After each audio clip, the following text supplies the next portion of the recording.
The moral of the story here is not to run into a theater full of zombie aliens when you're out of ammunition.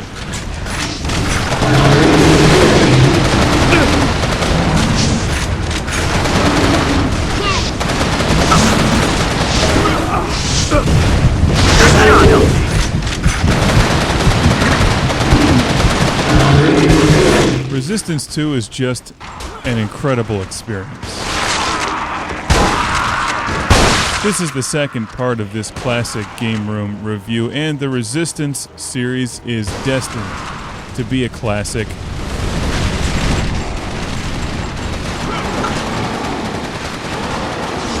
I like the variety of enemies in this game. They really keep you on your toes.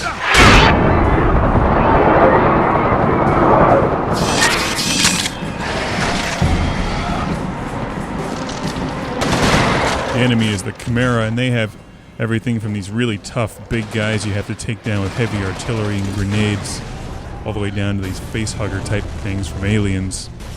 The storyline of the game is really cool, and although I preferred the story of Resistance Fall of Man, and also the way that it was presented with the narration, and just had a certain style and flair to it, the cinematic cutscenes in Resistance 2 are some of the best I've ever seen. And they'll just blow you away when you see these on an HD TV. Throughout the game, you learn more about the Chimera, more about Nathan Hale and his story.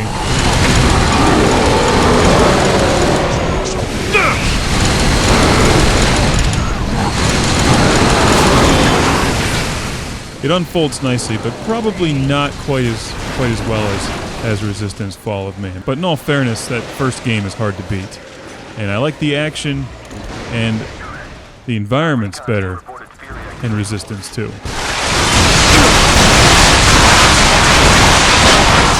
Check your target. Fire and control first.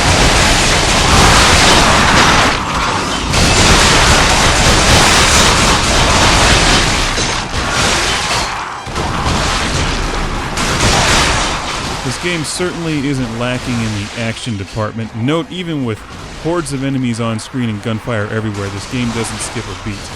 Perfectly smooth, with incredible controls. I gotta say that blowing away zombies in that 1950s Norman Rockwell American Paradise was an awful lot of fun. To clarify, I mean zombie aliens. There's a difference, of course. I love the way they move. They've done such a great job with the character movement in this game. Just the way the bad guys fall down when you shoot them. It's done very well.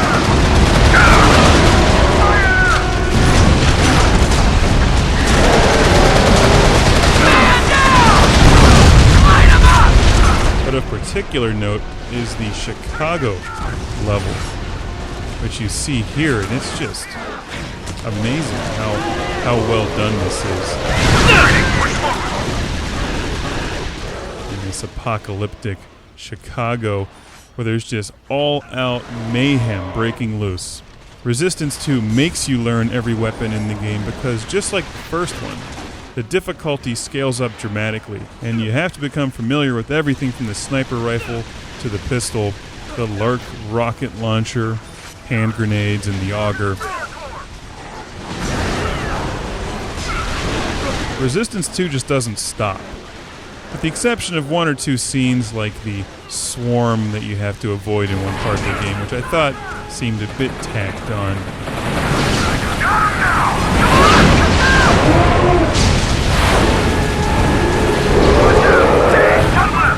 And it really is a non-stop action fest.